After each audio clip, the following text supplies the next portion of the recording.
Okay. Waheguru ji ਕਾ ਖਾਲਸਾ ਵਾਹਿਗੁਰੂ ਜੀ ਕੀ ਫਤਿਹ। ਇੱਕ ਓੰਕਾਰ ਸਤਨਾਮ ਕਰਤਾ ਪੁਰਖ ਨਿਰਭਉ ਨਿਰਵੈਰ ਅਕਾਲ ਮੂਰਤ ਅਜੂਨੀ ਸੈਭੰ ਗੁਰ ਪ੍ਰਸਾਦ ਜਪ ਆਦ ਸੱਚ ਜੁਗਾਦ ਸੱਚ ਹੈ ਵੀ ਸੱਚ ਨਾਨਕ ਹੋਸੀ ਵੀ ਸੱਚ। ਵਾਹਿਗੁਰੂ ਜੀ ਕਾ ਖਾਲਸਾ ਵਾਹਿਗੁਰੂ ਜੀ ਕੀ ਫਤਿਹ। So today we're going to do Saruktavali chapter 12. And this is about 7 sins, 7 vakars, 7 bad actions. And Kaviji is sharing in more depth about these. So Kaviji is going to be talking about gambling, drinking alcohol, eating meat, prostitution, murder, thievery, and sleeping with another spouse. Kaviji says in the whole universe of the 7 realms, one should stay far away from these sins. And I'll be sharing how Bhai Manpreet Singh Ji also did their Vyakhya in their class. So gambling, Kaviji says that the person who does any gambling, they're not going to have any wealth or Lakshmi Ji in their home, just like a tree does not grow where there is fire. The more they gamble, the more such a person commits more sin, because whether he accumulates more and therefore commits more sin. So whether that is either monetary like gain, or if it's a debt that they're accumulating, they're going to keep doing more barp because of the one barp. And so gambling destroys one's wealth, and such a person will receive suffering in this world and next.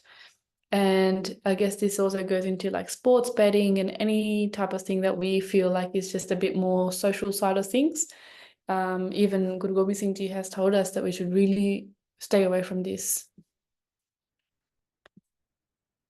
Alcohol destroys the intellect and creates such lust that makes one lose all rational thought. Goviji says that a drunk person becomes so blind and they would force and fulfill their lustful desires, whether it is through their wife or even to their own mother. So alcohol just blinds someone's senses like that. Goviji says whether it's the past, present, or future, there is no greater sin than this. There is no also greater action than to have let go of alcohol in the past, present, or future. And this is what we know as well with alcohol is people's lives change when they let go of this. But when it's just part of their everyday life, whether it's a little bit or whether it's a lot, it really does destroy their intellect, because that's pretty much what their life is kind of about. And it really does change their way of thinking as well. And especially people that do drink alcohol and are out at night, the rationality of their choices is definitely out the window. The next one is meat. So Kaviji says that Kaviji gives this kind of example. So say, for example, one said, okay, I want to eat meat. The second person agreed, like, yeah, let's eat meat. The third person said, okay, where do we get it from? The fourth person said, okay, I'll get it. The fifth person then slaughtered the animal. The sixth person then tasted it. And so Kaviji says that in order to do this one barb, there were 6 people. And then therefore, the barb that is lagu on this is equal to all 6 people. So it's not just like one person said to eat it, but then one person tasted it, and then therefore their sin is different. So Kaviji says that the people who consume meat will not leave the underworlds, and Bhai Manpreet Singh Ji really does highlight the fact that it's like for the taste, for the pleasure of it. So Kaviji says Brahma is in the blood, Vishnu is in the flesh, Shiva is in the bones, and so to eat other animals is to accrue the sin of feeding on these 3 deities. So now Bhai Manpreet Singh Ji said this is for the sake of eating, for the sake of eating it for the sake of taste from our perspective, because actually even vegetables and fruits are the same too, even they're living beings. But to bring suffering to a conscious living being for our own taste is not something that we should do out of being wise. Some organisms have more consciousness and some less, and so we cannot even avoid killing plants, really. So it is all the same sin. And then Bhai Manpreet Singh Ji comes back to the fact that the way that we can only come out of all of this is actually now.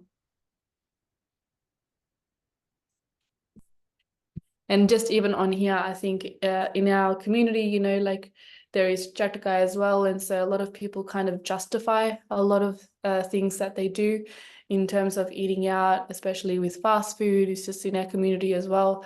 But even science is saying that like plant-based nutrition is one of the most healthiest ways. So it really is bringing that balanced perspective into it.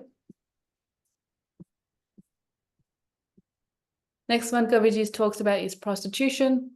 And they say that if we are doing spiritual things, if we're meditating and penance, and if we're fasting, if we're doing charity, so these are more spiritual type of things, but even if with age or with praise, so being in good regard in the community, even good education, being from a good lineage, so like the family upbringing that you would have, and compassion, being compassionate. These qualities can destroy and defeat prostitution, and it can cut off this sin clean. So I think that's a really good clear way to kind of share how we can come off this. And I would actually include pornography and anything to do with that in this bundle. So things like meditation, being in good regard in the community, education, your family kind of side, and compassion, because if you're compassionate of that the being, you wouldn't engage in these type of acts. This is what Kaviji has said. So Kaviji says that alcohol, meat, and prostitution are the three sins that can destroy anyone. And they destroy a person's family, they create disputes, they cause pain and distance from wealth and from religion in a person's heart. Does anyone have any questions up to here?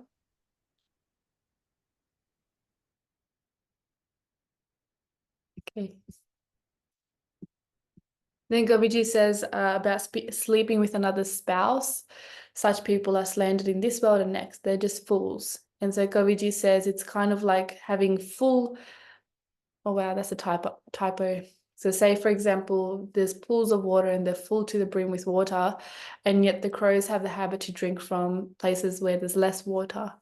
So they're saying that even though you've got everything and then you're still going somewhere else, it's like that. It's just foolish. And then the text, I guess the format of the text kind of changes.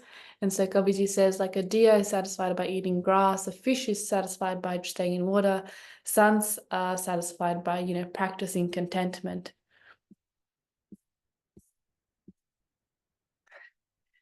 And so they say that the hunter hunts the deer, the fisherman fish for fish, but the Nindiks attack the saints. And in all three of these things, the commonality is what was the reason for hunting that deer or for fishing for that fish or attacking the saints? That these people were killed or murdered or attacked for no reason. There was no cause of the enmity. Then Kaviji kind of gives more examples around all of the actions that they've talked about. So they give the example of Pandav, who lost his kingdom because of gambling, and so they spent 14 years in exile in the jungles. Then they give another example of a king who went to eat meat in the jungle, and then he was cursed by a sadhu for having hurt an innocent animal, so he went there as well. Yadav drank alcohol, and so there's a big whole story with that as well. And so they were destroyed and they killed their whole lineage by that. There was Krishavji and his 100 brothers. They were fulfilled with lust for other partners, and so they lost their whole kingdom with that. Then there was King Bridget, and they went to go hunting, and they asked this rishi in the jungle. They were looking for a deer. Where's the deer? And so in anger, under the influence of Kaljug, he actually took a dead snake on the floor, put it on the rishi's neck. And so the rishi actually then, or the students, cursed him. And so he died in a similar way and lost his kingdom in that anger. And then there was a King Shivji who committed theft and was therefore killed. And then there was King Ravan, who was so educated and so learned, but he became attached to another spouse. And so he was destroyed by that. And so Kaviji, I guess, is really just using examples from history to show this is where those sins have caused ultimately their destruction. So Kaviji says if one commits even one of these sins, then no matter how great they are, it will lead to their downfall. And so they say, what can I even say to people that have all of these or multiple of these? And that's where chapter 12 ends. And they hope that it's been a helpful passage. Waheguru Ji Ka Khalsa, Waheguru Ji Ki Fateh.